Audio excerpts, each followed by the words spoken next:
Well, the Anderson Tendulkar Trophy has kicked off in the most magnificent style. If I go back to 3 monster matches, 1981, Mr. Headingley, welcome. Mark Butcher. Hang on, I wasn't playing then. That is so true. England was playing, no.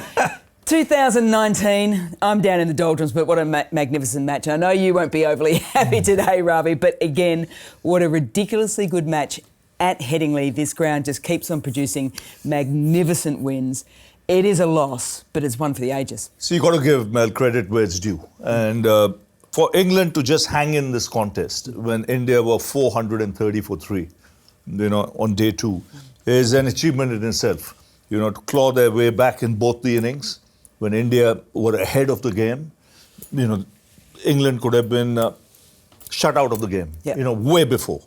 But then they hang in there, and then a record chase on that 4th innings, 371, never done before.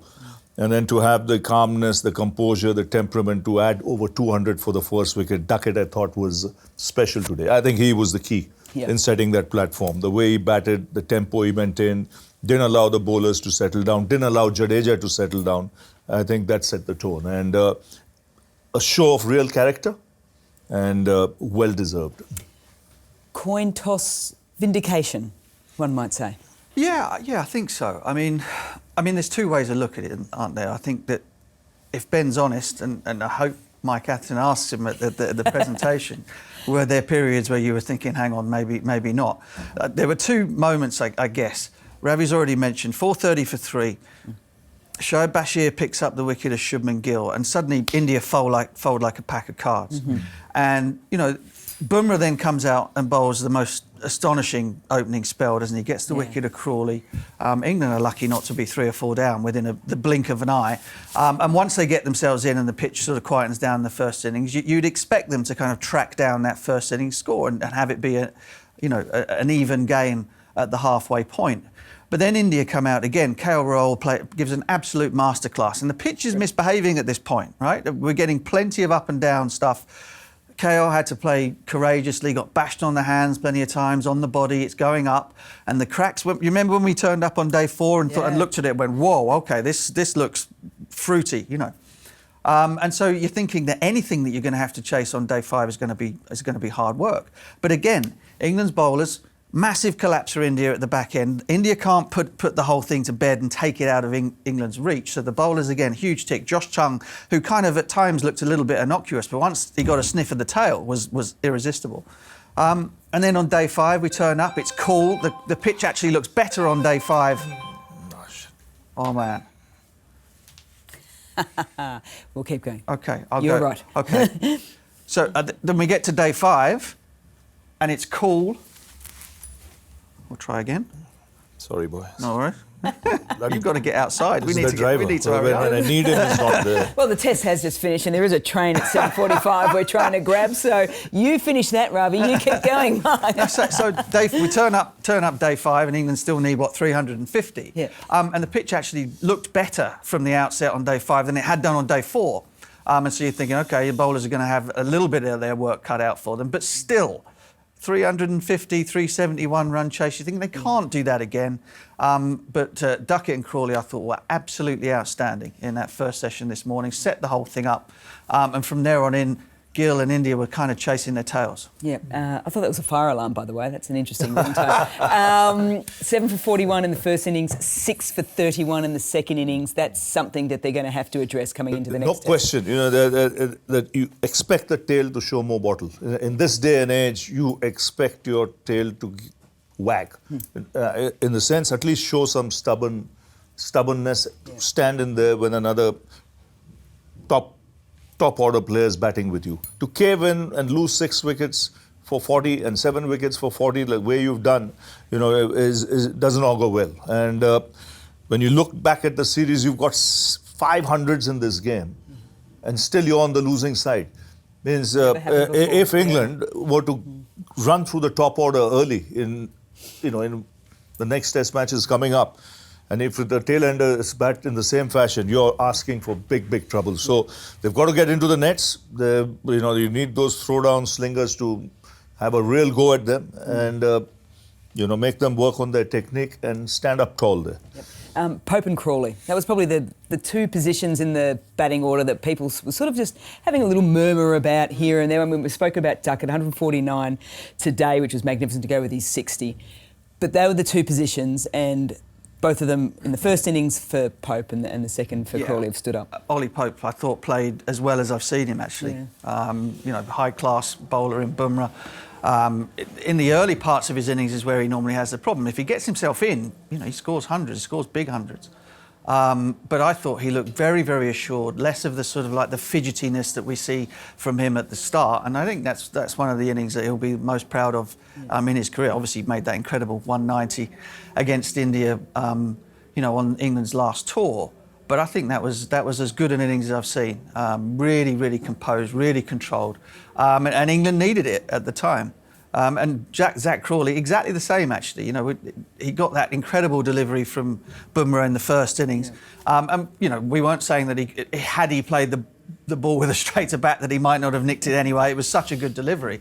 But second innings he came out and he was so careful to keep the blade going towards the ball, played so much straighter, the defence looked very, very solid. And of course, you know, you add to that his stroke-making ability, and he's a very, very tough guy to bowl at. Yep. We are going to get into the positives in India, but one of the other areas that they're going to have to look at is the catching. Oh. Now, Jaiswal played a magnificent knock in the first innings for 101.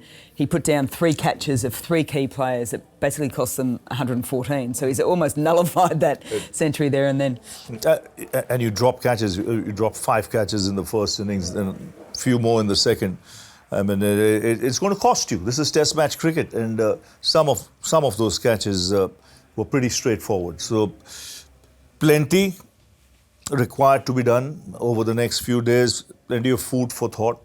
You know, this is where the coaching staff comes into play. You know, to lift the guys up, take positives like you mentioned. Well, you've been out there of before. the. How do you do it? How do you turn You things take the around? positives out of the game and tell them, you know, these are basic elementary errors which you have to work on, and take them down where it's to a stage where you start from scratch, and it's attention to detail.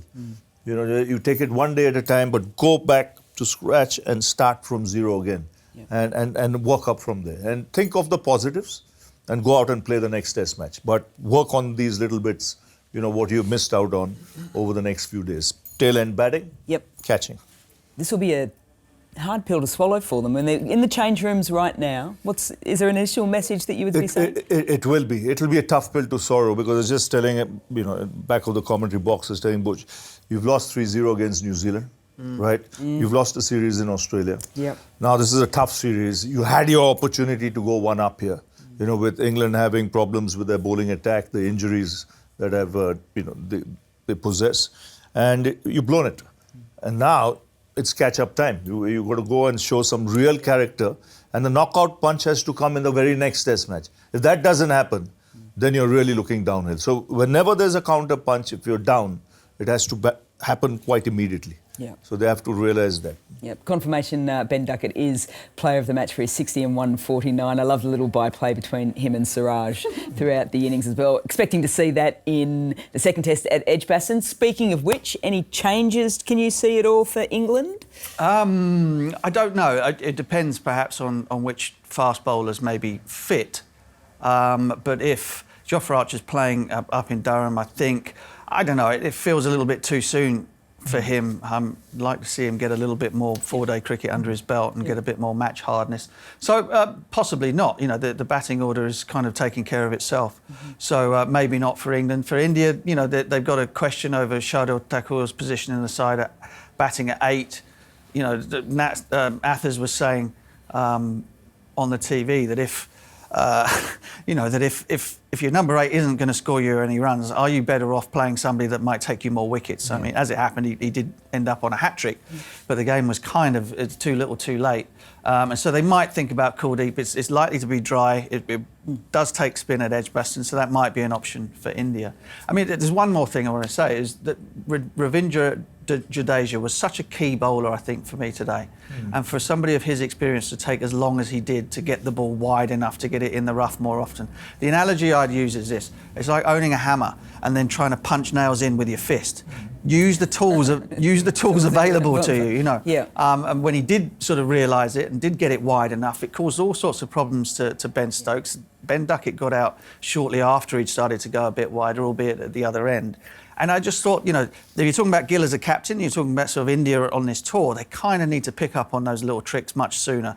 And as Gill as a young captain needs the senior players to kind of lead that, You can't be waiting for him to kind of spot everything and make all the calls. Those guys need to be a bit sharper, I think. Okay, Gill as a captain is a loss, yes, but some good signs? I think he learned some good signs. The fact that he got runs himself. As a captain, first test match, you go out, get 100. And then you go and lose 7 wickets for 44 when you have put your team in a position where they should get 550, 600. Yeah. And then you drop 5 catches in the first innings, then a few more catches in the second. For a captain, it then becomes very, very difficult. Yeah. It's hard to blame him, but the fact of the matter is, as a unit, he needs support from his senior players as well, the support staff. To get them up and running for the next test match. There will be changes. Now, Bumrah said he'll play 3 test matches.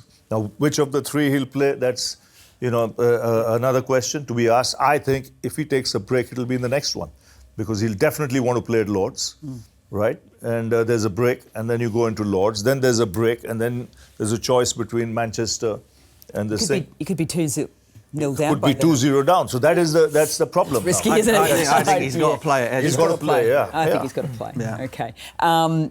Butch, Ravi, thank you so much. Test cricket is alive and well and kicking and producing some magnificent results. Everybody in the commentary box was absolutely glued for the 5 days. So we've thoroughly enjoyed it. We hope you've enjoyed it as well. We will catch you in Birmingham at the Edgbaston Test, the second one starting on July 2nd next Wednesday. Thanks, guys. Thank you for tuning in. What a match.